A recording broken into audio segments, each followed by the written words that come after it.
Welcome to Rethink Gaming's Think, Rethink, Play podcast with Bob McDowell, Jerry Perkle, and our special guest, James Pickering. And today we're talking about what's new in D&D. If you want to support this content, please consider joining us on Patreon. Subscribers get a special role in the Discord server, access to all of our content, and a chance for seats at our subscriber-only tables. Before we get into tonight's topic, let's do some introductions. Who are you?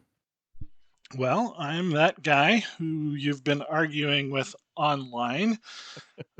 I'm currently running 3 online games, and I collaborate with Jerry to make some awesome stuff. And I'm Jerry. I'm the house DM at RPG Dungeons. I'm a content creator, release stuff mostly on DM's Guild, and I'm a former male model. One of those things is not true. Just one, yeah. And I'm James. I've been told that I'm the old guy on the group, which I'll admit to.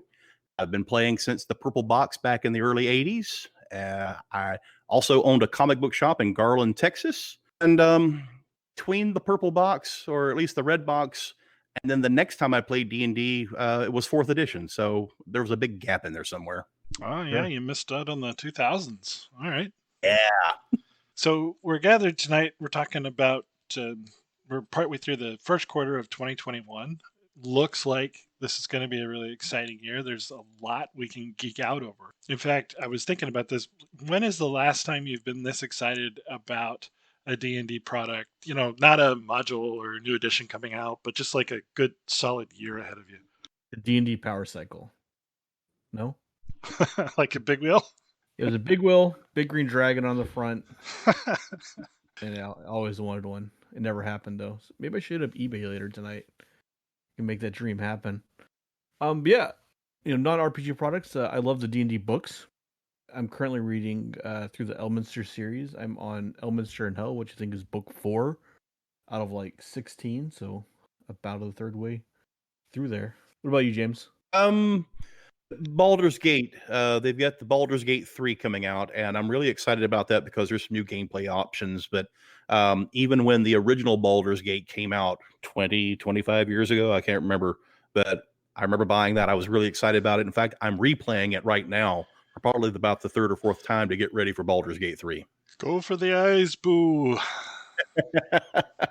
I remember there was a big glitch in that game, at least on PlayStation, where you could load a second player, drop their items, the first player could pick it up, and then you could leave the game as second character without saving, and then come back and keep dropping your items that way.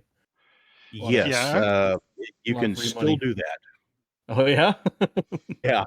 Even with the new enhanced edition, you can still do that. Wow. Yeah, It's not cheating. It's a feature. The second edition rules were a bit of a culture shock. I fired up the enhanced edition with the wife to play multiplayer, and she's like, "What is going on? What is this Thaco stuff?" And I'm like, "Oh yeah, I got some explaining to do." Well, I mean, lately, speaking of games, I've not gotten into Baldur's Gate yet. I'm kind of waiting for that to sort of bake a little. I'm kind of a wait and see type guy with the video games. Like I just got Jedi Order when it was on sale, and I've got Baldur's Gate 3 on the wish list. But I've been really enjoying Solasta, Crown of the Magister. My favorite part about it is they've tried to be faithful to the 5th edition rules in a video game, and it's really rare that you see like tight adherence to the rules. So you've got your opportunity attacks and your cunning actions, that sort of thing. They messed around a little bit with how they were going to handle dark vision, and so it got a little frustrated, but the game is still kind of in active development, so I shelved that one for now. But when I first learned of it, when I first fired it up, it's like, oh my god, this is actually Dungeons and Dragons like you would play it on a tabletop, except I get to run all 4 of the characters. So I was really, really stoked about that, and still am. I'm still hoping for good things, for sure. Sounds awesome. So we did a predictions video not We did. too very long ago, talking about what we thought was going to be next, and we really thought that the spring release, or the March release, or whatever, was going to be Kaldheim. Remember that, Jerry? Yeah, that's the new Magic the Gathering set that's coming out. It's kind of Norse or Viking flavored, and I would have completely been into that if that were the release. Oh yeah, they totally should have listened to us. Wizards, when you listen to this, just give me a call. We'll get you on the podcast next year, and Jerry and I can tell you what you should do, because missed the boat on that one. That one is going to be such a good, rich setting to do D&D campaigns in, and you haven't really touched it very much in like Forgotten Realms. I don't even know if there are there Vikings in there? I don't know. Kind of, right? You have like the Uthgard barbarians in the north. That's about as close Exactly. as it Yeah. gets. Yeah. That's what I was thinking. Do they have boats though? Do they even have boats? Not really. I don't know if they do that to stay away from, having to flesh out boat to boat combat, but I mean, they cover that in some of the other supplements, right? Yeah. Yeah, sort of is exactly right. We already got our review out for Ghosts of Salt Marsh. Can I touch on some of the topics? It's kind of like the survival aspects of their most recent adventure in Icewind Dale. It's like they touch it, they just barely stick their toe in the water and then let it Mm. go. I think they could do such a deeper dive on naval combat or even vehicle combat in general if they wanted to, but they just haven't yet. And kind of the problem is the module was sold that way. When I was reading up on, kind of the reviews and I guess the hype of it, that was gonna be a big part of the game and the story. So when we were deciding which module to sell, it was actually one of my selling points. How I sold it to the other players, right? It's like, yeah, we're gonna be D&D pirates, and that's not exactly what the story's about at all. Well, and from a naval combat perspective, like I was trying to help somebody online the other day figure out how much a cannon would cost. Like, how much would it cost to add a cannon to your ship? Good luck. The closest thing in current, like what you would call canon product, is from Matt Mercer's setting. There's a magic artillery cannon, right, which kind of gives you a rough, between 5 and 50,000 gold for that item. So. Yeah, it's just like it's really, really rough around the edges in terms of that. So cannons are not canon. Cannons they exist, right? The damage is there, but good luck buying one. I guess your DM has to earn his pay that night when he's trying to figure out Yeah, what to charge you for that, right? So what else did we predict? There's Kaldheim. We predicted Dragonlance for the next campaign setting. Yes, you had pegged that one, and we saw the lawsuit get settled. I think you could very well be right. I'm holding out a lot more hope for your mid-year production than mine. I said Dark Sun, which is still possible, but a lot of hype around Dragonlance. And so Dark Sun, like, it touches some themes that are problematic, right? That just may not fly, like in today's world, right? There's a lot of slavery in Dark Sun, right? So yeah, I don't know if you could get away with that. Maybe, maybe not. But also, you pointed out something. I think it was this week actually. You pointed out a video with Chris Perkins from D&D. Yes, and he's basically dropping some big spoilers for Icewind Dale. And how long ago was that? It was like a year and a half ago. Yeah, so maybe that's the lead time, right? They still have to write the module then a year and a half after that, but probably not 2021. We'll see though. I agree. It's a little iffy. What were they working on 18 months ago? That's what we're going to see. So yeah, I don't know. Which, had we been using that logic, we would have correctly predicted Candlekeep, because they were dropping all kinds of hints about inclusivity with authors and women authors and those kinds of things back in that time frame. And I at least did not pick up on those signals when reading the tea leaves. Sure. And for those who may not have heard of it yet, Candlekeep Mysteries is a collection of 17 short standalone adventures. And it caused a little bit of controversy online. Yeah. So apparently one or more of the dungeons is wheelchair accessible. And people had a problem with that. It's a very strange thing to have a problem with, in my opinion. It really is. I agree with that. Yeah. It's like an imagination space. Your character can literally be whatever you want it to be. It is a little strange. And in a part, like in a ways, like when we make these characters, like some of it's a part of ourselves, right? It can be. I mean, if you were differently abled and you wanted that in your game, why not? Yeah. Literally, like, who cares? Like, I mean, I'm not exactly sure who did it, but not too long ago, somebody had actually come out and made characters that you could play that were in wheelchairs. Basically, they were battle chariots. Yeah, the miniature series. I remember that. Yeah. Yeah.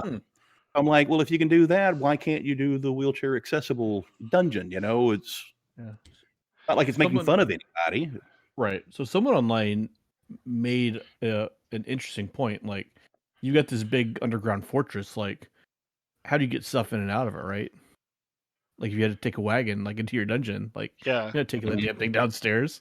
Well, So so it's kind of a catch-22, right? If you think about like logically, what should a dungeon do? Well, a dungeon should be hard to get in and out of, right? By the time it's Mhm. done, it's Right. got traps designed to kill you if you're Mhm. trying to go in there because you're supposed to protect the thing. But on the other hand, nothing in our history is similar to that. Like our dungeons here on planet Earth were places to put and forget people, right? That they were Mhm. built to not get out of more so Right. than to Right. keep people out of. It was a jail, or we also had Yeah, oubliettes, which were stick right. someone in there and forget about them. Right. Now the more popular version of imprisonment, I think, for the period was a tower, just because Yeah. it's a heck of a lot harder to get out of a tower without anybody seeing, right? Sure. Mhm. Someone also made an interesting point. Um, the Yuan-Ti, right? These snake or half snake people in D&D, right? If you got a snake for the bottom half of your body, like obviously, a ramp's gonna be easier to deal with than stairs, probably, right? Yeah, quite possibly. Although a lot of the Yuan-Ti has still have their legs, so it would kind of beg the Yeah. question, like who is building it and who for and stuff. And Yeah. you would think, in like a typical dungeon setting, boy, a slope would be treacherous as hell. Like it's gonna be wet or mossy or something. Um, Kind of sounds like a trap to me, but I don't Yeah. know. Take a note Um, there. Let's use that one, Bob. Let's use that right? one in a module. Yeah. But Good no, I stuff. discussed this online like everybody else did. And actually, I kind of got to a point about a month ago where I'm like, okay, can we please stop talking about this topic? I think everybody who was going to change their mind already has, and everybody who had something to say had said it. I don't know. I think if it were my games, player of mine saying, I want a character in a wheelchair, I don't think mechanically I would do anything about it at Yeah. all. I would say you are so awesome with that wheelchair that it's just there for story. Like you can do everything that everyone else can do. That's how good Hmm. your character is with the wheelchair. Exactly. But that That- said, that's- we're going to see a lot of different points of view, I think, in these short stories inside this upcoming book. There's 17 of them. Is that what you said? Yeah. And that's a lot to fit in 300 some odd pages, right? So Oh, these might yeah. be kind of light adventures. I was thinking about like when we write a one shot, it's upwards of 20 pages easy. So already the math doesn't work out there. Yeah, I worry. Like, are there going to be maps? Because, I don't know. We make a pretty Oh, decent yeah. pack of maps when we make maps. So maybe we'll be busting our butts to get that out as soon as the release comes. Sure. But yeah, they're going to have to leave something on the cutting room floor. Either there's not going to be as much plot, or there's not going to be as many unique items or monsters. Something is going to have to be cut to get that in under the page count. Yeah, the DM will probably have to flesh out a lot of it. So speaking of Candlekeep, I've run into that in the Ed Greenwood books. Are either of you familiar with the Candlekeep forums? I am not. No. Yeah, so it's an older forum. If you look at it, it looks like it's I don't know, just like an old school PHP forum, right? Like it's very, very dated. Ed Greenwood frequently chimes in. I think it maybe started his project, right? And there's a lot of great Forgotten Realms. Cool. Um, yeah, and it's all more or less official. So Well, it's good back stuff. when Check it when out. I learned the game, just shortly after James, I was a Redbox kid, right? So that was Mystara. It's a beautiful, wonderful campaign Mhm. world, with the hobbits and stuff, all just kind of knockoff of Tolkien's setting, but super, super understandable. And then you had all these modules kind of taking you around and exploring it. And occasionally you dip your toe into like an AD&D module and have to do a little bit of on-the-fly conversion. Those were almost all Greyhawk, right? Um, Hmm. Forgotten Realms was, I think, a little bit later for Yeah, me, at least. because Greyhawk was the one that I got a hold of before Forgotten Realms. Right. Now, Greyhawk, Gary Gygax famously patterned that after the real world as much as he could, right?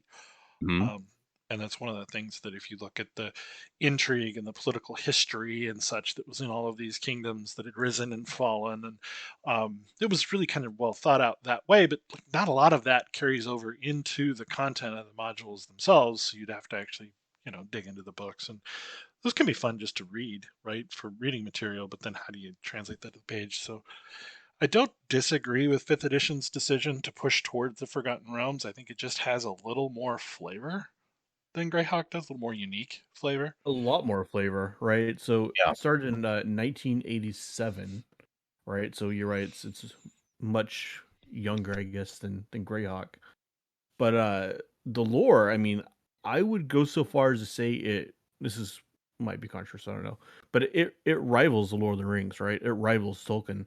What it doesn't have is like the constructed languages and stuff like that. But as far as just meat and story and history, it's got it. Oh yeah, I mean, if you just look at like page count, right? I mean, those Lord of the Rings books and other works by Tolkien, they're not small, but there is a huge amount of other material published from the entire Dritz Sturgeon series, all of the Mm-hmm. Ari Salvatore stuff, the just all kinds of material. Dragonlance is probably as prolific. They're pretty close, but yeah, there's a lot of just ground that's been covered. And then Forgotten Realms went off on all these wild tangents with like D&D Mexico and just box Oh, after was that a box thing? after box. Oh yeah, I remember. Yeah, they had the uh, basically the one Mazteca? that's based, yeah, something like that. Then they had the one that was based on Japanese culture and Karator. Yeah, I've got that yeah. over on my shelf. Yeah. So they just kind of kept going and going.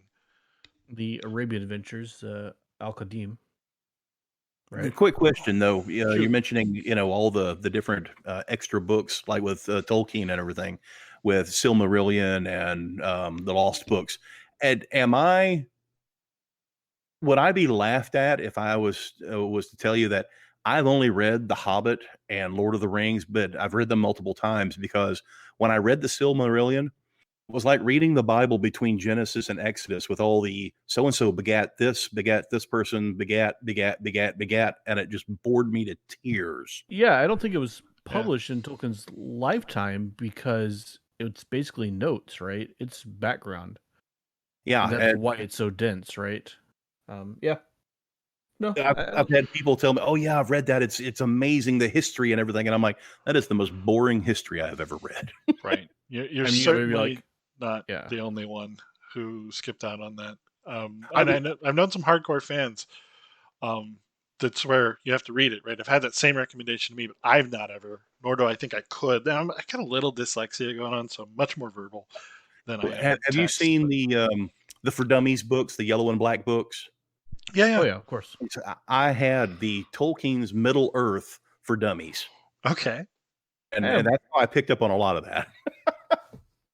I've I've actually got one of those books still on my shelf right now. It's probably one of the most touching gifts I've ever received, and it's DOS for Dummies. And it's from my father, and it kind of got me into IT. It was one of the first things that I used pushed to me have that a copy of direction. that too. Oh, that's Yeah, awesome. it's still on my desk right here, next to some much more modern uh, computer programming books. Yeah. So I think the new Candlekeep book that's coming out is going to be really good about opening up the game even more. Although I would say in recent years, with the success of things like Critical Role, I mean, we've seen a lot more broadening of the base to steal from political parlance. Right, a lot more people are into D&D and think it's cool for reasons like this, and Yeah, I I mean, think it's going to continue. which is a good thing, right? More players is a good thing, no matter what. I don't think. See, how do I want to phrase this? Um, Earlier, like my early days of D&D, before it kind of hit this critical mass and got very, very popular, um, tables were accepting like out of necessity, right? Like, come on, we need people to play with us, you know. Right. Right. So Yeah. If there's if different I was motivation. cool enough to talk to, I'm going to talk to you about playing Dungeons and Dragons with me. Right. If Yeah, you yeah, would lower yourself to that level to have that conversation with me, yeah, I want to play D&D with you. Right. You probably yeah. saw a lot of that at the comic shop, right, James? Yeah. Well, I mean, I still had people who came in and looked at it as people did back in the '80s. Oh, that's Satan's workshop right there. In fact, Tiffany Franzoni, who used to have Roll to Play over in Coppell, she actually had a visit from a preacher in the neighborhood who came in to talk to her about that. She gotten word that there was actually this preacher was preaching to his congregation about that game shop selling that particular product. And this customer told her about it, and she had to reach out to him and invited him to the shop. And they eventually talked, and she won him over and everything. But the fact that that goes on in the 21st century is crazy. Well, it is and it isn't, right? So this is a whole other topic, and I actually have this on the topic list. There is kind of a fine line, and in current parlance, they talk about bleed, where your self bleeds into your character, or your character bleeds into yourself. True. And it can be framed in a positive light, but taken too far, it's very obviously a problem, because I don't know any dungeon master, myself included, who's qualified to be your therapist, right? So depending on how much baggage you're carrying with you, I mean, there probably was some legitimate concern in the 80s about kids that were getting into this for really not entertainment based reasons. Um, I think there's some there, not as much as they made. Obviously, they made hay all day, but Well, yeah, yeah. and of course the media kind of took it and ran with it when that movie with Tom Hanks, Mazes and Monsters, where he was going to a university up in the Northeast, and Right. they would go down in the tunnels underneath the college and play it out, kind of like a LARPing session, and he really went mental with it. And I'm to me, surprised really that movie did not kill Tom Hanks' career, because I was kind of curious about that so too. bad. Maybe he just got all the bad acting out of his system in that movie. No, I wouldn't say all. What are you talking about? Oh, what was that one where he's a not a missionary, but a Peace Corps guy, like Joe versus the Volcano or something. Joe versus Volcano, great movie. Yeah. I don't know that he's a good actor in that. Sure. Big, what was great movie. Meg Ryan in Joe versus the Volcano. I keep remembering the only thing I really remember about that, besides the volcano part, was Meg Ryan's character had a lisp, and she would always say the word flibberty gibbet. So that's all I remember is her saying the word flibberty gibbet with a lisp. All right. We're working this in. We're gonna have an NPC say flibberty gibbet, an upcoming thing. But what is it about movies in D&D though, right? Because like I thought here we were in the 2000s, and we've got like major actors coming into a D&D film, and it's we're coming into prime time. We've got, who was it? He did the voice of Scar, right? Jeremy Irons. And I'm thinking that is a name I know. He's going to be in the movie. That is awesome, right? That was the 2000 version of D&D. Yeah, it goes to show you, like, you can have one of the best actors in the world, and it can't save an awful script and terrible, terrible special effects. Yeah, that was not a good time for D&D fans. But talking about how many actors are out there that do play, Vin Diesel, Joe Manganiello. I think I said his name right. Sometimes I might butcher it. But, people like that Stephen Colbert, all these big names that play, think that somebody would go, all right, we're going to make a movie. We're going to do it so that we don't screw these people's careers up, Sure. That's like I said, with the new one coming out, I'm hoping that we'll do it right. So who's in the new one? It is so Chris Pine is rumored. Pine. Then there's Michelle Rodriguez and Justice Smith. And Justice Smith is from he was in the Detective Pikachu movie. Have either of you seen that? No, I've not. Okay. So not terrible choices, actually, in my opinion. So Chris Pine, for one, check out a movie called Outlaw King, right? Chris Pine plays Robert the Bruce, who was that's good. Yeah, it's a good flick, right? He's great in it. And Michelle Rodriguez can do no wrong. I'm a huge fan. I don't know. Crush on her. I mean, she's awesome. and I can't wait for her to come on the podcast with us. But not every movie she's been in has been gold, right? You're wrong, Bob. And I don't think I'm wrong. Let's see Do you here. see Machete? Is that movie gold though? Yes. Oh my God, yes. It's an amazing film. I'm just going to step back and let you two discuss this. I'm not even. It's camp, right? It's not like it's not winning any Oscars. That's because they're idiots. People getting out Oscars. They don't know what they're talking about. Oh, let's see. I loved all those films. I really did. And Justice Smith, like I don't know who it is, right? The Pokemon thing, slightly after my time. Never got into it. Right. Know a lot of people love it, but just never really gave it a chance. I watched Detective Pikachu, and it was, even though I'm not a Pokemon guy, it was still fun. It was still fun, but I think it's because it was Ryan Reynolds. Yeah, he's I awesome. love the way he delivers lines. He's delivers lines kind of like Robert Downey Jr. does. The way Robert Downey Jr. delivers lines, it's almost like he's ad-libbing constantly.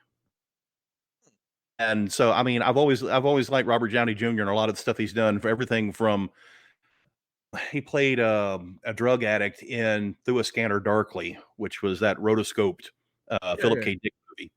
Sure. And so Ryan Reynolds, all the stuff that he's been in, I've loved. There was a behind the scenes clip from, I can't remember the name of the movie, with it was him and Sandra Bullock, but Betty White was in the movie, and there was a behind the scenes clip that they did where basically Betty White was treating Ryan Reynolds like he was a staff member. Go get me a coffee. And he's like, "What are you talking about? I'm your co-star. I'm not your aide or anything." And they start getting in this little cuss battle, and it's just hilarious because then Sandra Bullock starts getting on him. She is a national treasure. You treat her with the respect she deserves. Now she should get a role in the D&D movie. That would be epic. Yeah. They need to call her. I mean, she's basically a lich already. Am I right? I mean, she's immortal. That's for sure. She's been around. She's actually been around longer than sliced bread. That's true. That's true. A true fact. Yeah. That's right. Sliced bread is the greatest thing since her. That's right. That's true. Yeah. Yep. So, sliced bread, invented in 1920. You know what? I do recognize Justice Smith from something. I was checking out his IMDb page, and he was actually in Jurassic World: Fallen Kingdom. Yeah, I saw that. I don't systems remember. Analyst. Yeah, not a huge role, but like if you look at his image, like in costume for that movie, I guess, like, yeah, you probably jog your memory. So yeah, and he'll be the next one as well. So I love that they're actually signing people up, right? And they've got writers, director, all kinds of people lining up behind the movie. I think it probably is actually going to be a thing.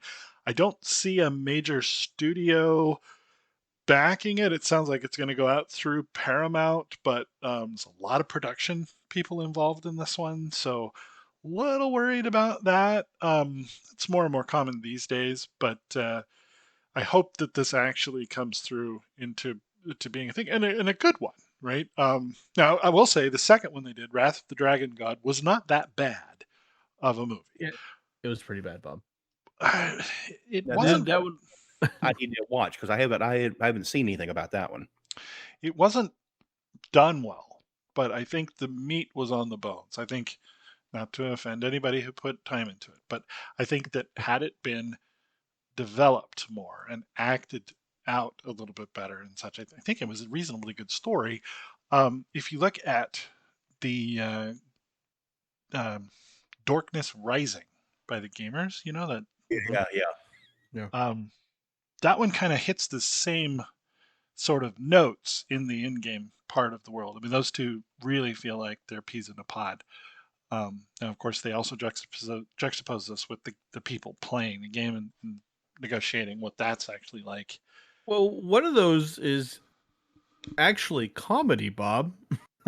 So, well, I know. That has no place in D&D.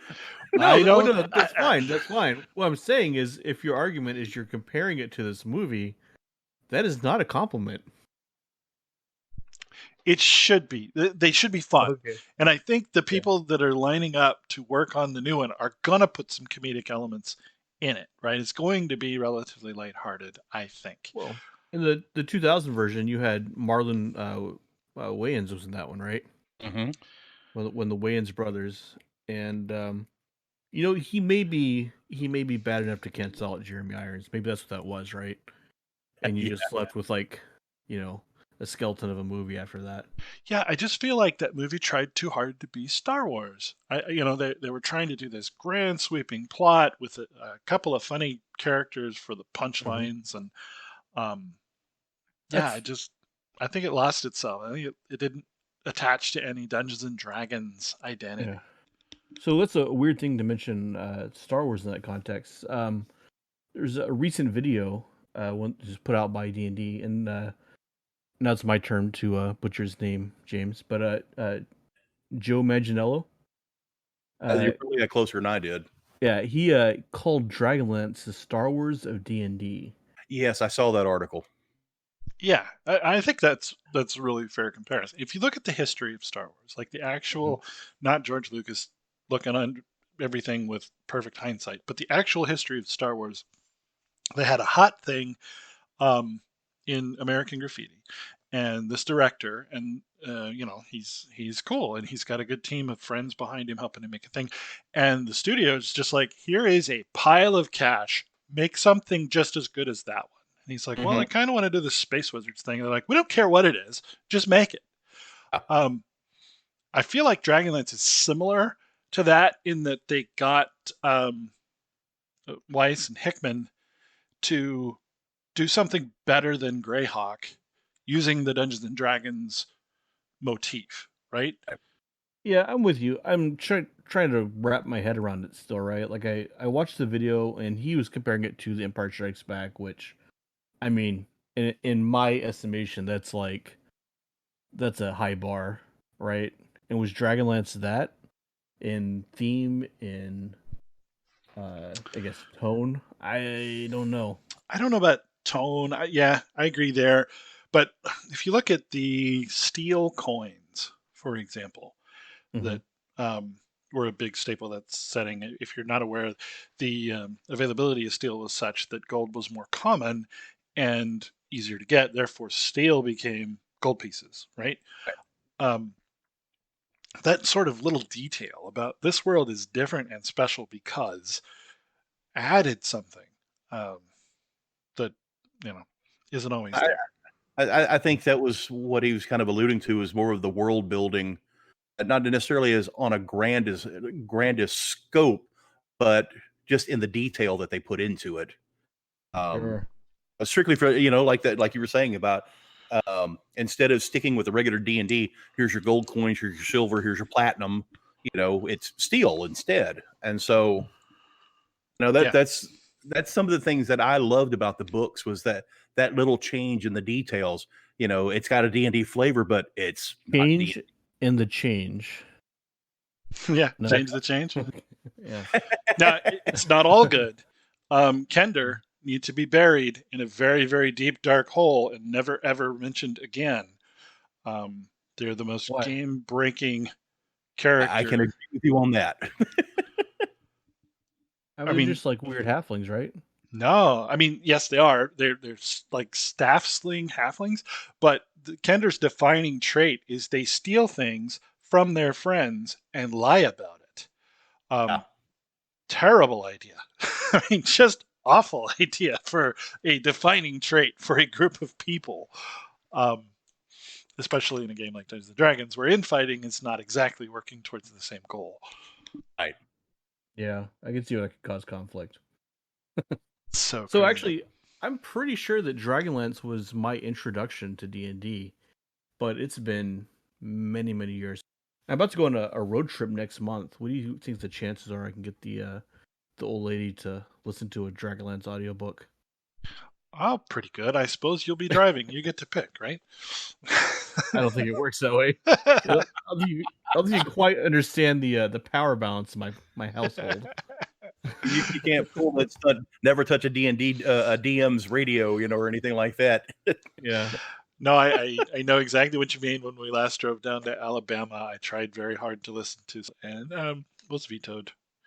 Yeah. It was like, oh, did you hear that? That was awesome. It's like nobody else in the car is paying attention but me. It's fine. So yeah, you think Michelle Rodriguez is going to pull this one across the line for us, huh, Jerry?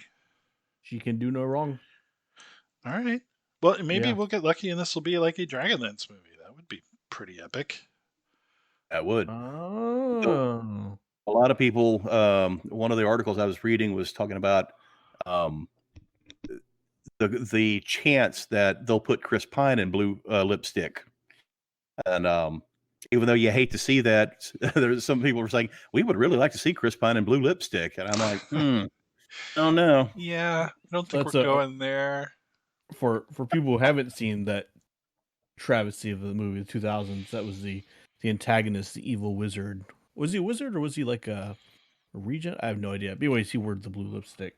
That But was I mean, actually a pretty significant complaint to the Dungeons and Dragons movie. It was like, whatever rules they were using wasn't any D&D I had played. Yeah, for sure. They were playing fast and loose with that rule book. Well, I mean, the books are that for. True. I don't know. I guess how much dramatic license, suspension of disbelief, right? Before you start going, oh, okay, come on. But I mean, point, like, books aren't games, right? It's different. Right. So. Right. And blending the two can be hard, right? How are you faithful to the source material while still maintaining the game of Dungeons and Dragons? There's an upcoming project that I'm pretty excited about at this upcoming BlizzCon, which is the Blizzard convention that they do annually. They've gone online because of COVID, but they're going to be doing a Diablo one shot with Matt Mercer, some of the Critical Role crew, a couple other celebrities in the space. That sounds really interesting to me. I can't tell based on what's available so far whether this will be Dungeons and Dragons. It's certainly framed that way. It's being advertised from Critical Role's point of view, and Critical Role is currently 5th edition. I don't know. I hope so, and I hope we see a book or a product come out of that too, even if it's just a copy of the one shot. But that's hard too. Like doing Diablo correctly with D&D rules has been hard, and they have tried. Like I have the old box set stuff from 2nd edition when they tried to do this, and even into 3rd when it launched, when they tried to do it. And it's like, how do you have Staff of the Whale in the D&D context where that item makes sense and is worth equipping? Yeah. I'll be really interested to see what they do. I hope that they're going to make some good content for us there. And like I said, I would love to get another. To admit, Diablo is not a game that I've been familiar with. Oh, really? I think I attempted to play it when it first came out, which was what, 20-something years ago? Mm-hmm. It's a while ago. Yeah. 97. The problem is, well, then I may have been playing another iteration of it. I remember playing it somewhere in the mid 90s, and I will admit, and I'm not ashamed of it, I have a problem with first person shooters. I get motion sickness. Oh, I think you're thinking of Doom, not Diablo. You know what? I may be. Yeah. So Diablo is it's a roguelike game. So you're third person. It was interesting because it had procedurally generated dungeons. That was pretty cool. Okay. But yeah, it's very similar to Doom actually in theme, right? Except more medieval than tech. Right, it's medieval rather than tech. Right. And actually, this is kind of interesting. There was a project that made a Doom game in the Diablo engine, and it was called Doom Hell on Mars. It was like this pet project from some random guy. I don't think it was ever finished, but you could download the demo and play it, and it was pretty cool, right? Because you're running around with the space marine from Doom, and you're killing the Doom monsters. Now I'm going to have to go back and try to find an old copy of Diablo and see if I can play it. Yeah. Well, yeah, Diablo 3 is still around. Pretty good treatment of the game too. Diablo 4 is supposed to be coming out soon. the world itself is it's human centric, right? I don't even know if there are elves and such in it, but it's about Earth. Earth, the world that people live on, is called Sanctuary, and it Mhm. is the neutral ground between heaven and hell. Um, Okay. and it's a great celestial war going on between the angels and the demons, all played out in that middle ground. Um, Okay. Super cool, like corruption story arcs and stuff. Kind of, not like super dark, but it touches on the dark and secret lore and protectors of days gone by and those kinds of things. It's got some kind of cool themes, um, that it's gonna be fun to explore in a Dungeons and Dragons context for sure. Okay. Yeah, so just a quick correction. That was Doom Fall of the Mars. It was in the Diablo 2 engine. Okay, Also, okay, you're talking about the BlizzCon thing. There's an older video out there with Matt Mercer playing D&D with Vin Diesel. There's a couple people from Critical Role as well, and it's actually a really great little video. It's probably 5 years old now, is that but the worth the. celebrity D&D? It's D&D and Diesel. D&D and Diesel. Okay. Is No, that Yeah, the I'm one thinking of where he Terry played, Crews. Never mind. I was gonna say he played his witch king or his witch hunter character, didn't he? exactly. Right, right. Remember that? It's proud for that movie. But it looks like it's got Laura Bailey, some guy who guest starred with him a lot. There's a guy on one of the players in Critical Role, Travis Willingham, who I'm also a huge fan of. Uh, you could tell he was like very much man crushing over Vin Diesel in the video. Okay. It's it's pretty funny to watch. I mean, I would do the same thing, right? Vin Diesel. So, oh, there's another tie-in for you, right? D&D movie. Michelle Rodriguez, Mm, right? Was in Fast and Furious to Vin Diesel, true. who played True. D&D Maybe. with Matt Mercer. Yeah. Yeah. So Michelle, when you listen to the podcast, please invite Mr. Diesel to come play D&D with us. I'd love to have you. We'll run a great game, I promise.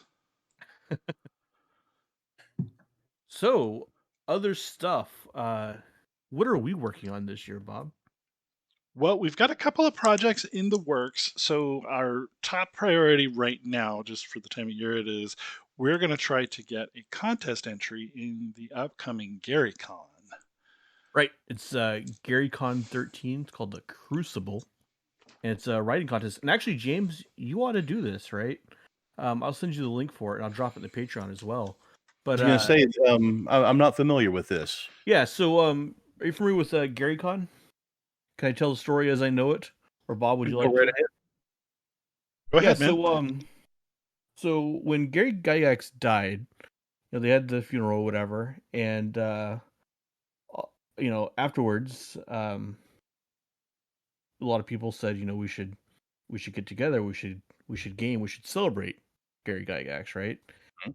And in that moment, someone approached his name Luke Gygax, his son, and said, we should do this every year, and that was the birth of GaryCon, right? Okay. So this year, GaryCon 13, it's going to be, they're calling it ethereal. I think it's completely virtual, right? Because it's not safe to travel right now. But yeah, one of the things they're doing is this Crucible, this writing competition, and Luke Gygax has framed out the basics of a story, and your job is to write the rest of the module, basically, right, and fill in some Okay. kind of unanswered questions that he asks, and Yeah. see that there prize money and a trophy for like first and second place, I think. Okay. It's like $100, and you have to commit to running the game for yeah. Yeah, That I'm should be exciting. obviously hoping that we do well, but I'm kind of honored to be a part of it and be a participant in Yeah, the Crucible. absolutely. I feel like Gary, and obviously never met him or whatever, but I feel like he did a lot to make Dungeons and Dragons a functioning product. And had that not Mhm. happened, who knows what the state of the game would currently be. He Mhm. was huge in the convention scene himself back when, even I actually, after he got ousted. I actually got a chance to meet him in '88 at Gen Con 20 when it was held in Milwaukee, Wisconsin. What I How'd was it happened that go? like?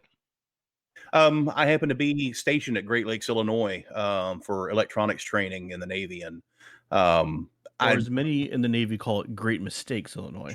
yeah. Yeah. Yeah, I saw that it was going on, and I said, I've got a pass for the weekend, so I took a bus up there, and it was a small convention center. It's not like it is nowadays, with Dragon Con and everything. And it was a small little civic center there in Milwaukee, and you could basically walk the floor um, several times in an hour. And but the big thing was at that time that I was there, you had Gary, you had I think Dave Arneson was there, but also all the artists like Larry Elmore, Keith Parkinson, Clyde Caldwell, just all these people that were all over every cover of Dragon magazine and the artwork and everything. And I remember that there was Dragon magazine issues was the cover of the female Elven Ranger. I can't remember what issue it was, but it was the hot cover because it was just amazing work. I think it was Larry Elmore that did it. It was either him or Clyde. And at the show was the model that he used for his female model was there to that posed for the painting and everything. And that was like a line, down the one wall and around a corner and everything. And but it was just back then in the early days of D&D. I'm sure it's big now, but back then it was um, you could stand there and talk to these people, and yeah, there's lines and stuff, but they were in the middle of it, and they were just your friends and stuff. And nowadays, it's all celebrity stuff. If you want an autograph, it's $50, and no photos or anything like that, and you might be able to get a high out of them and everything. So I miss those days.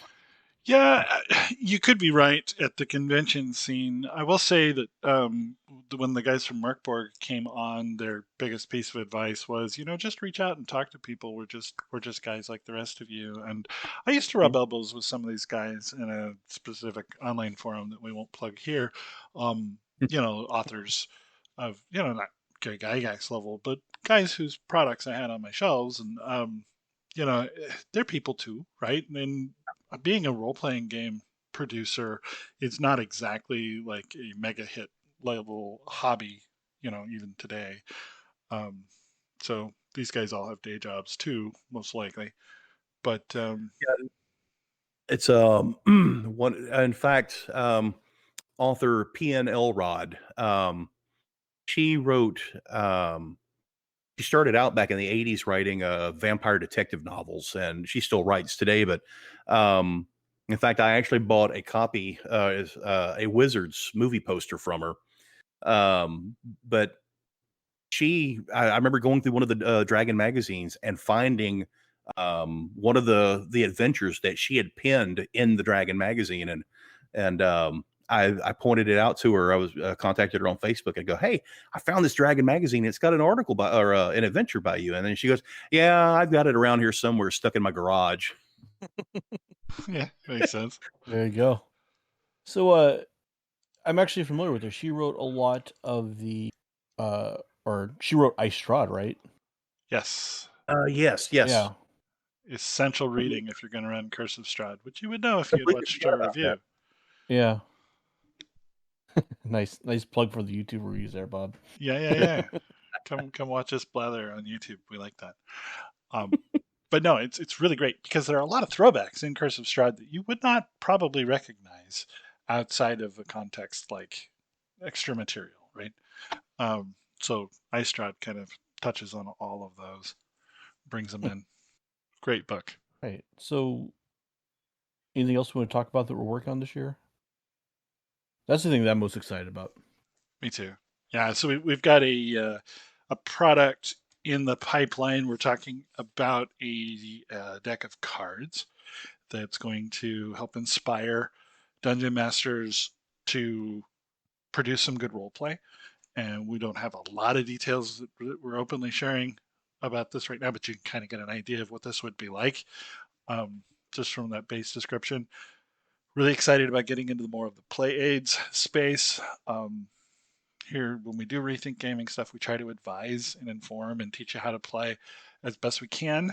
Sometimes we just sit around and talk about what's cool, like we're doing tonight, and that's fine too. But I want to give back. Like, I've been working on playing this game well for a long time, and one of the most important things to me is that if I've figured something out or if I've got a tip to share, I want that to be shared, so that you guys don't have to figure it out as you go, like I did. Maybe. You don't have As to far as learn the lesson the hard way. I was gonna say, as far as the deck of cards go, it's not gonna be like a deck of 52 cards with the letters TPK on them. No, we did that last year. It wasn't very popular. Awesome.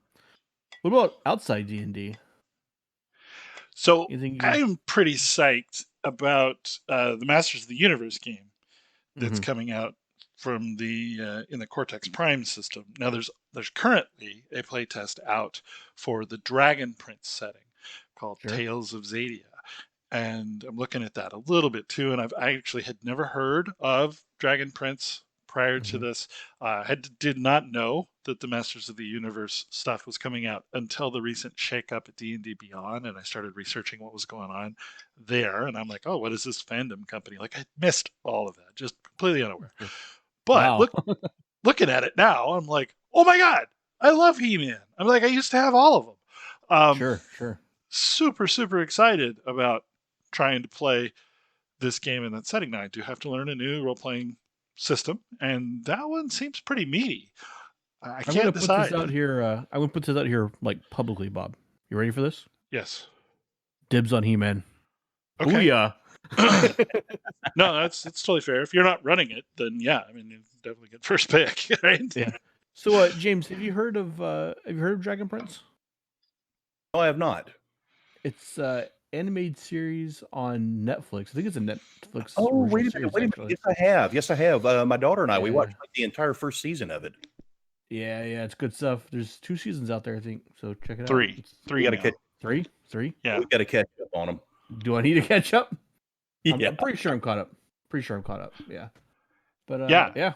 So you can go right now, download the playtest PDF to run games in this setting in the system. It looks good. It looks really good. And maybe next time we do a free night. So our Sunday night game has off nights because of the schedule. So we usually pick up and run something. I think the last time we did this, it was Alien by Free League. And we might try to do something in the Cortex system. I hope that their website comes online first, because the pick and choose dice to build your dice pool out of system works a lot better with a tool like that, I think, or in person, obviously, than it just does descriptively. I could always build it, write some bad JavaScript. I've done that a couple times. Yeah, I know. And I've been tempted to ask you to. And on the flip side, More Core and Fantasy Grounds could do it as well. But like, if they're going to put out a web page that does it, like, I've seen it in their YouTube videos. It exists. It's just not yet released. So if that's actually coming, then maybe we don't do the development cycles this time around, Yeah, there's a story about that. James, Bob ran the Star Wars role-playing game for us. Okay. For what, 6 months, maybe not that long. I don't know. Yeah, it was kind of a little diversion. And which version is this? This is the D6 version by West End Games back in the 90s. Right. And so yeah, we wrote so much code for the Star Wars. Talking hundreds of lines. Like, we made a star chart for the system that star system that Bob dreamed up. We scraped some old websites to put it into a Fantasy Grounds module. It was a lot of work for what the return was. And it turns out that of our gaming group at the time, only Bob and I were really into Star Wars that much. Yeah.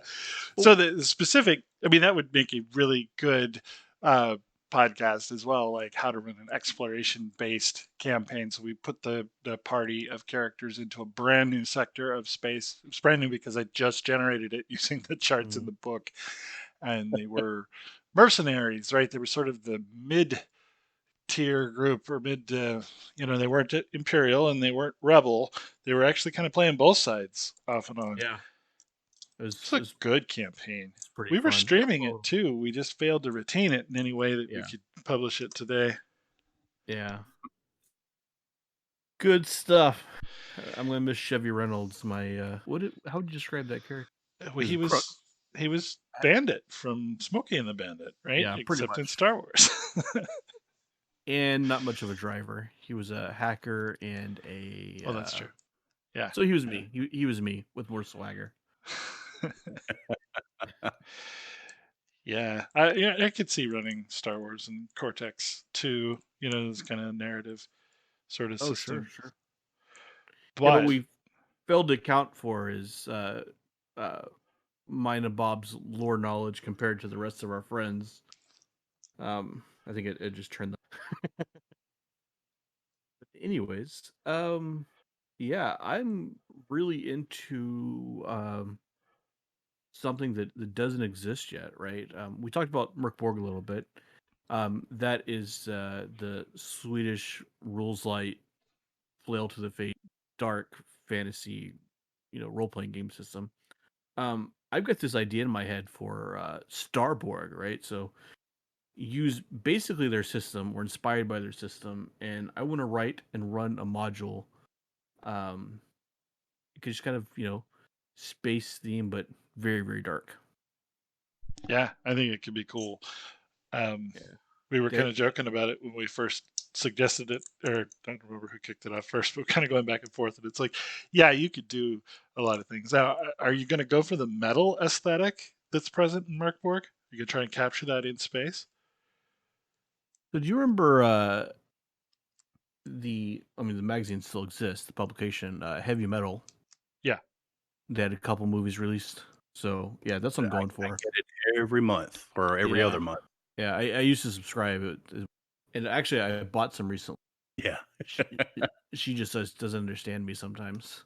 That's okay. What about you, James? What are you interested in outside of D&D? I am getting I'm usually scattered all over the place. And so you figure that I would have taken the time back during 2020 to, since I'm at home all the time and didn't have anything else going on, I would try to get myself focused and figure out what I want to do. No, I wait till 2021 to do that, thinking, it would be easier because things were getting better, but I still haven't seen that happen. So, but I'm trying to get refocused and regrouped, and I want to get back. I say get back into writing. Blog, A Galaxy Called Dallas, which the shop was named after. My blog's been around since 2009, March of 2009. So 12 years, and I've been writing posts to it, and they vary anywhere from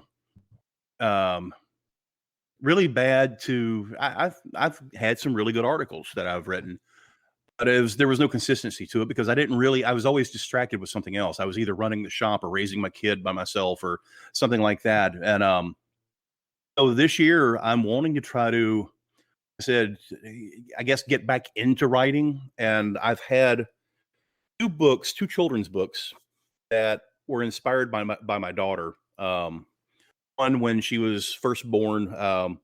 She was only about 6 months old, and my wife was putting her to bed one night. She was all swaddled up in her little straight jacket and everything. And my wife puts her down to bed. And as we turn out the lights, my wife's like, night, night, don't let the bed bugs bite. And I'm like, you don't tell a child that when you're turning the lights off on them. But I immediately had this idea for a story. And I set it in the back of my mind. And then there was another one when she was shortly after my wife passed away. So she's 3.5, almost 4.